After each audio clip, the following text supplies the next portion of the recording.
कुछ दिनों पहले central pollution control board CPCB नई दिल्ली द्वारा एक रिपोर्ट जारी किया गया है, जिसमें बताया गया है कि जो फीकल कोलीफॉर्म है वो ज़्यादा है। उसमें 7, 8, 9, 10 mg पर लीटर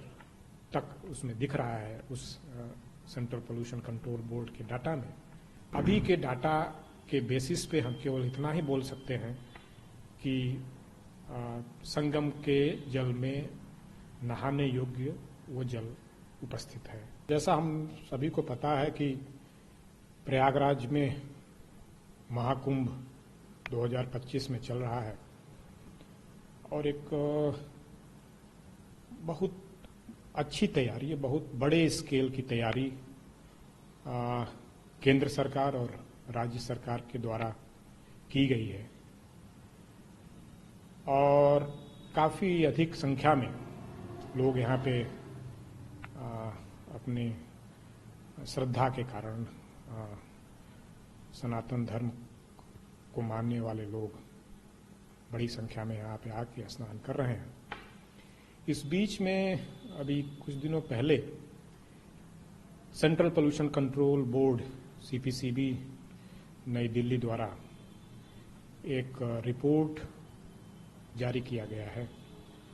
जिसमें बताया गया है कि जो फीकल कोलीफॉर्म है वो ज़्यादा है। मेरा ये मत है, मेरा ये मानना है कि सेंट्रल पोल्यूशन कंट्रोल बोर्ड को अभी इसमें और कार्य करने की ज़रूरत है, क्योंकि ये डाटा कंप्लीट नहीं है। और जब मैं बोलता हूँ ये डाटा कंप्लीट नहीं है तो मेरे पास इसके दो प्रमुख कारण हैं कि किसी भी जल में अगर हमको पता करना है कि वो जल सीवरेज के द्वारा है, इंडस्ट्रियल इफ्लुएंट के कारण है, तो निश्चित तौर से उसमें हमको नाइट्रेट और फास्फेट का जो कंसंट्रेशन है वो उसमें इंडिकेट होना चाहिए या उसमें पता चलना चाहिए। तब हम जाके बता सकते हैं कि इसमें सीवरेज का पानी या इंडस्ट्रियल इफ्लुएंट कहीं न कहीं से यहाँ पे आया हुआ है। जब हम डाटा को ठीक से एनालिसिस किए तो हमको ये लगा कि ये दोनों के दोनों डाटा उसमें से मिसिंग है और इसकी ज़रूरत है। इसको कंक्लूजन के साथ या कंक्लूसिव रिमार्क्स देने से पहले अगर हम पूरा इसका गहन अध्ययन करें और इसका पता लगाएं कि उसमें नाइट्रेट, फास्फेट, ये सब जितने भी न्यूट्रिएंट्स हैं इनका लोड कितना है, तब हम कुछ इस पे कंक्लूजन के साथ अभी बात कर पाएंगे। अभी अगर मैं डाटा देखूं और उसमें डिजॉल्व ऑक्सीजन जो बहुत ही एक इम्पॉर्टेंट पैरामीटर है जल का,